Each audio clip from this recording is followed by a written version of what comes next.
Pisces Ascendant. If you're not sure where your Ascendant is, go to the link below, and if you know your exact date, time, and place of birth, you can find that out. Hello, Pisces Ascendant. A beautiful pretendant, an attendant, and a very cute face that makes us feel plump and loving. It's a baby-faced beauty, most likely. Something that's curious and faithful and fresh. Pisces Ascendant is not for our flesh, but we are enticed. We cannot assume that this person is somehow unworthy or strange. No. She's beautiful, isn't she? Yes. They get that from the beginning of their age. From any age, they will always be revered as something delightful, something mysterious, never frightful, never strange, just very curious and beautiful and plump and precious, really. Pisces Ascendant is not a stupid Billy. They're very smart and very wise, but yet here's the conundrum. They are not seen as that by us. They are not seen as something under pressure of constant recognition of everything and nothing.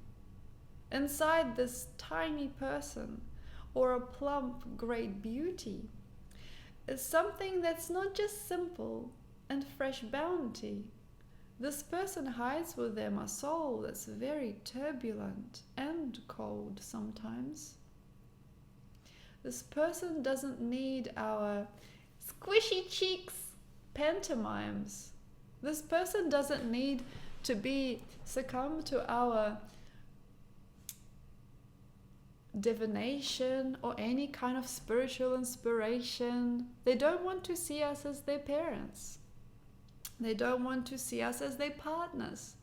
They are forever under veil of space-time continuum. They are so deep involved within themselves that everything is just cynical. They don't see us for who they are. That's funny. They do not see us for who they are. They don't see us for that wise man or a woman. They look at us and they smile and say everything is fine, but it is frugal. They do not care for us, for they think we are not worthy of something that is so moon-like, so beautiful and stirring. They're like a pearl inside a shell beneath the beautiful calm seas. They are a timeless grace of ancient, purified memories. They are so beautiful and translucent and uniting. But this is the thing with Pisces. They don't think we are exciting. They look at us and they play along a little game. They want to know everything's fine and everything's okay.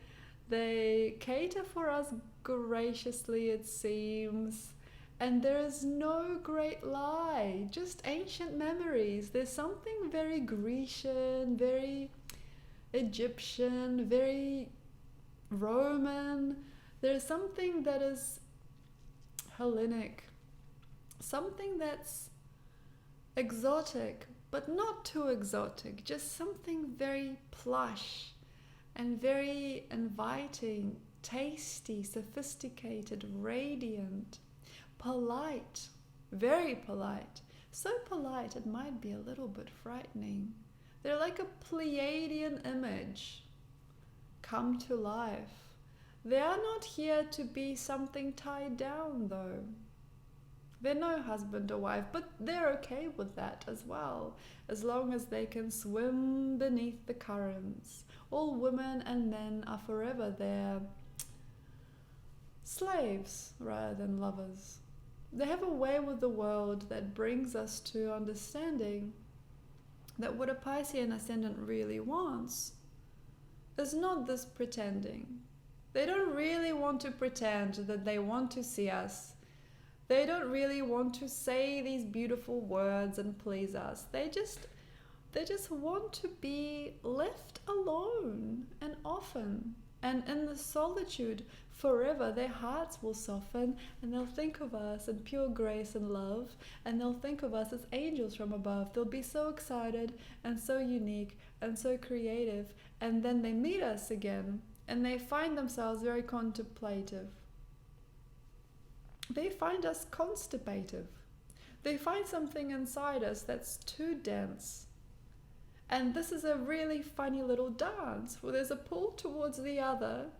They want their sisters and brother to be near because they idealize us. But then underneath their physical demeanor is a great big kettle of old lies. They think we are not groomed. They think we are not pretty. They think we are not healthy. We need to be more eating. We need to be more this. We need to be more that. We need to be less like a dog and more like a cat. Or more like a cat and less like a dog. Something that's strange in a great big fog. They want to see something else in every person. And there is this feeling of inadequacy in us that is in need of reversal. And that's why we meet a Pisces Ascendant in our life. Just to put everything that we are in strife, to make us feel uncomfortable and a little bit not ironed, and somebody who's a bit frizzy and somebody who's expired. I'm sorry. No, this is not the look for you, dear. They are the best actors and seers. They look at your life and they see who you are and what you could be. And then there's this far away knowing that what you could be will never be showing. They don't think you could be that. They know you'll just be this for a long time. Regret makes them miss other people sometimes. They miss you because they regret knowing that you're so lowly. And this is why this Pisces Ascendant person is godly, because they recognize in their mission something beyond our superstition. They're God, in a way. They can steer and they sway other people like money. They can steer all us the way that they think is more good, and that makes it funny. They find a power in early years to just remember from great mysteries that they have seen before this lifetime how to not surrender, how to decide what they want to be or do or have, and have it. But here's the thing, although they're powerful beyond anyone else, they have a strange little measure. And this measure inside looks at them and goes, I don't think I deserve to be this anymore. So they collapse and the whole life falls down. The great big career of money and influence drowned. The great big lover who is so loving and caring leaves. And the great big circle of friends that's so beautifully placed on a platter for them disassembles. They'll create in them situations where they know they've been too cruel to others to really enjoy that which they've sown. They create for them great heights and great lows. So instead of flourishing into knowledge eventually, they contort, they glow, but they become kind of strange with great age. As they distort themselves on purpose physically to rearrange our perception of purity and strength and endurance. They don't want to be seen as that perfect person. So here's this. They will blow up to great weight. Or they may find themselves growing a feature on their face that creates a funny fate. Or maybe they are in other ways somehow disfigured. They are their own builder, a god, and their own rigger. They rig everything that they've got just to show us they're not that great thing we aspire to be. For something in Pisces Ascendant is not yet free, which is why they have come. And that's to understand that it's boring just to sit here and pretend. The upper hand is never fun enough. And though they can manifest a great deal of money and stuff, they're bored. They're bored to death. And here's the thing. They will find in their environment, immediate environment, even on their body, something that will inspire them to know more about it. Like, say, a pimple on their face will make them want to devour it. The knowledge behind acne they will find, and they will stride into this world as somebody, the only person ever, that can know something nobody else desires to know. Something that's very small, something they don't really think they should know. Something about their liver, something about their flesh, something about simple things like how to count cash, how to make a new liquid, some kind of detergent, how to make their house less smelly, something that's urgent to them on a very small scale. Something that we think is an endeavor not to hail. We're like, how are you so popular and funny and rich, but yet you desire to be a funny old witch and talk about warts, or say, make little houses of crystals? Why would you possess that great and eager demeanor for something that's not blissful? But this person will find something that's very deranged to pursue. And this will shock both me and you, but they will find themselves a hobby or a calling in something that's kind of unglorified, Godlike. It will create them a new story. When they stop looking so far and fixing people up and shifting reality on a scale that's too far out for their own heart, they will find a small thing and they will be the master.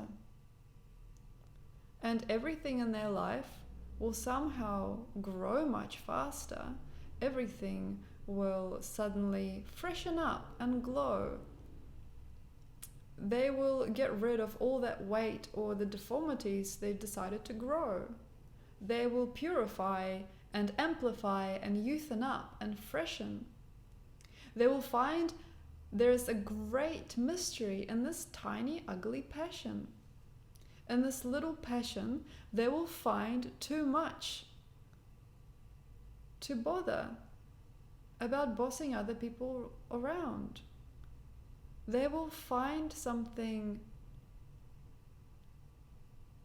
and it's not a disorder, but a strange idea that they are somehow still a child. And they'll recognize their infancy, infantile beingness is what's not to hide. They'll admit to us they are just inside a baby. And though they do not like this, But maybe when they admit their silliness and strangeness to us all, we will understand that what they've come to is an ego fall, and this great openness that they've created with this knowing is something that is prodding not at us anymore. It's mourning. They're mournful for us all. They suddenly become a little bit uneasy. And this is sad, but in later years, life won't be as cheesy. It will be harder still. It will be understood that there is more to life than just being good at something.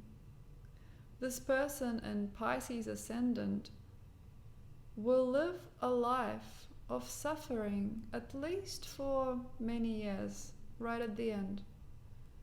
Just to know what it's like not to pretend and not to poke and prod at people anymore, as what they've created for themselves eventually is the door to great humility and openness and spirit of a child, a baby who is not powerful at all, who may be confined, somebody who's still because they have to be and not because they want to, or somebody who's too passionate inside to make any sense to other people. And that, to be avoided, can.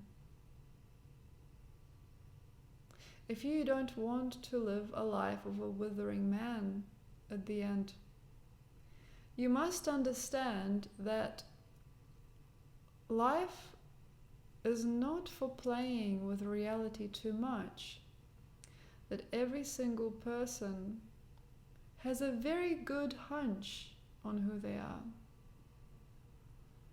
They may seem like a baby to you, but from afar, you are the baby. You don't understand them very much. And that's the punchline, ouch. But everybody in your life does pander to you as they do to a small child. And though it's really funny and distorting, know that inside we're all old and very grey. But also we have laughter of a child that'll never go away. So we are both. And there is no need for this defending of who's higher and who's lower, as all of this life is just pretending. You're not the only one who pretends to be caring and loving. Everybody pretends, but here's one thing. The integrity of your heart and the truth of your spirit is what will really define you in the end. Not the goods that you brought with it, not the things that you've accomplished or done. You're here for yourself. And in that you are for everyone. So to create yourself a life of beauty, peace and tranquility, realize that your being here is covered. You're in stability. You are where you're meant to be, and we love you very dearly.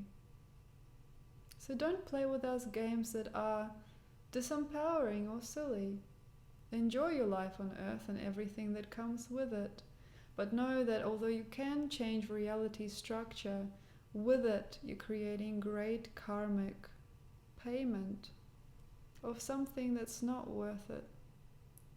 So don't worry about us. Just live a life, and with it, realize all that you are, however you may choose.